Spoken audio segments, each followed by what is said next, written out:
Good morning. So I thought I would talk about remote connections today on this particular video, and this is going to be probably nice for those people who are traveling during the holidays, who are going to be away from their computers for a while. Yeah, everyone has their emails on their phones and their tablets and so on and so forth. But what if something comes up and you need to get access to your computer at home, but you're away? So there's a couple of different ways of doing it. Google Chrome has their own. You can use Show My PC. And a couple of there's like what's the other one? Remote Anywhere or Anywhere Remote, something like that. But the program we recommend it's free to use for individuals for personal use.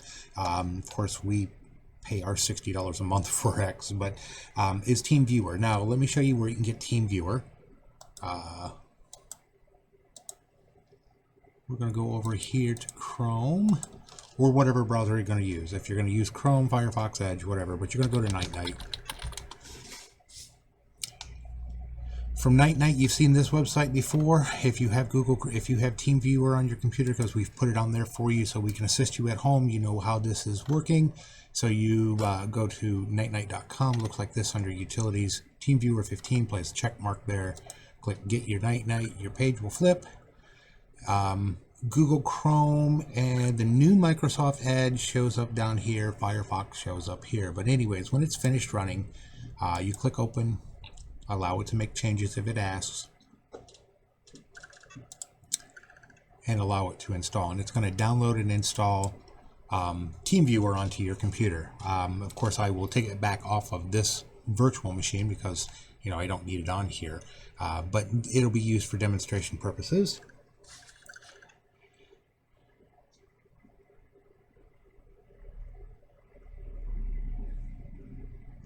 So as it's downloaded, now it's installing.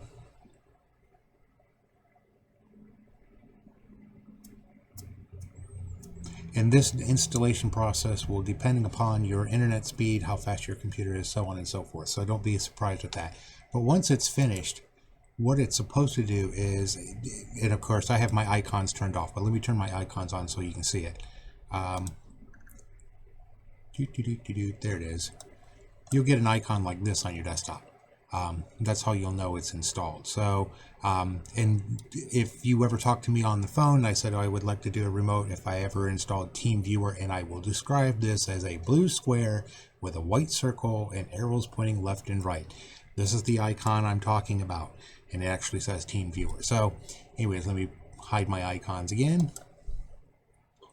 In this particular case, I can just type it over here too. Does the same thing.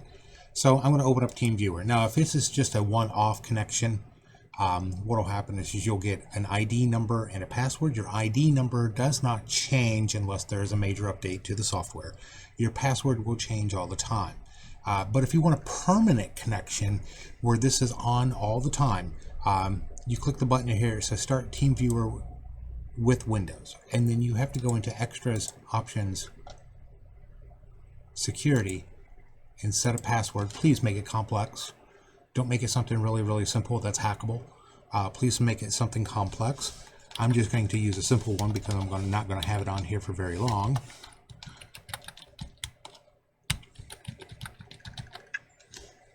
And then you click OK.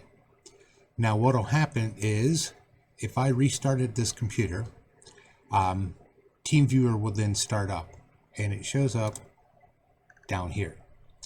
It'll be minimized, so that's how you'll know it's running in the background. Is it should always show up over there, and it actually will show your ID number.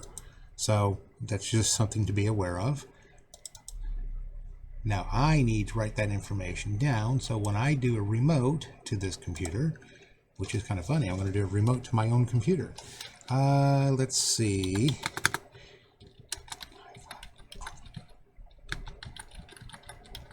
Okay, so now I'm going to flip over to my main computer.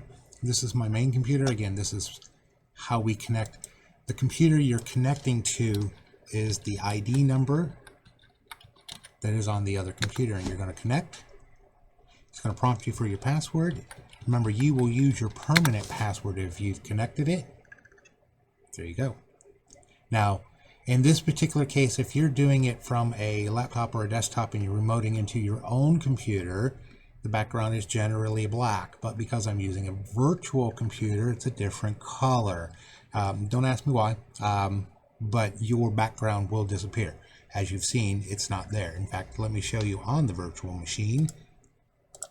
It's the exact same color. This is how you'll know someone is connected, because you'll see not only this here, but your background will disappear.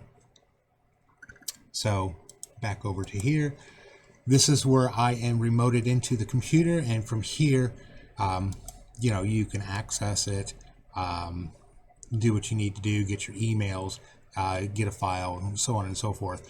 If you are connecting to a computer that has a network connection, for example, like you have a server client connection where you have a main server and then all the computers have to validate through it. When you come to the login, let me see if I can trigger this. Send Control Alt Delete. Yes, okay, so I'm going to sign out for a moment. For those of you who are working in corporate America, of course you see here I'm not using a password, but if you need a password, what you do is you have to send that Control Alt Delete, especially if it shows you down here in the corner says Control Alt Delete to log in. You have to send that Control Alt Delete for your screen to flip. And then you put in your password to log into your computer that you're connected to, and then it goes right in. But yeah, this is pretty much how it is, and then from here you have complete and total control of the computer that you're remotely accessed to. So if you need to look at photos, you know, I have a whole big long list of photos on here. Let's see. Yeah, just the background. So yeah, you could look at photos, you could check your email. In fact, a lot of clients that I have set up for remote connection, that's what they do, is they live someplace else, work someplace else, and so they remote into work to check their emails, do their file updates, and so on and so forth. So, but yeah, this is pretty simple on how to do it. If you do have multiple monitors on your computer at home, there is another icon up here that shows up that allows you to flip back and forth between the two monitors.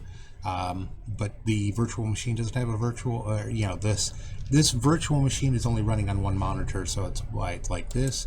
Again, some of the other things on here: in session, leave a note. Leaving a note is interesting. If you're in my profession where you're doing a remote after hours, you can always leave a note, and that will stay up on their screen. So when they come in and see their computer, they'll see the note that you had remoted in. And so when you disconnect, you know, you disconnect from there. Let me show you what it looks like back on the virtual machine.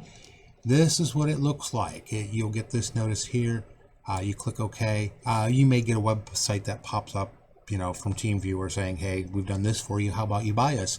But for personal use, it is free. For business use, it is not. So just something to remember.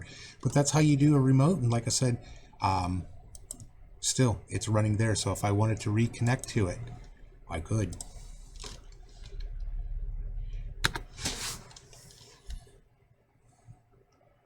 There it is.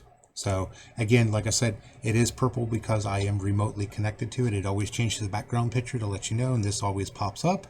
And like I said, let me validate that by showing you that's the actual remote software or the remote desktop that I'm connected to.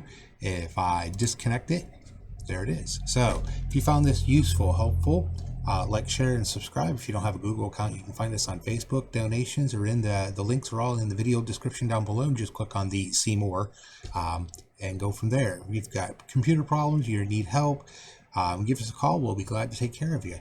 Talk to you later. You all have a great day.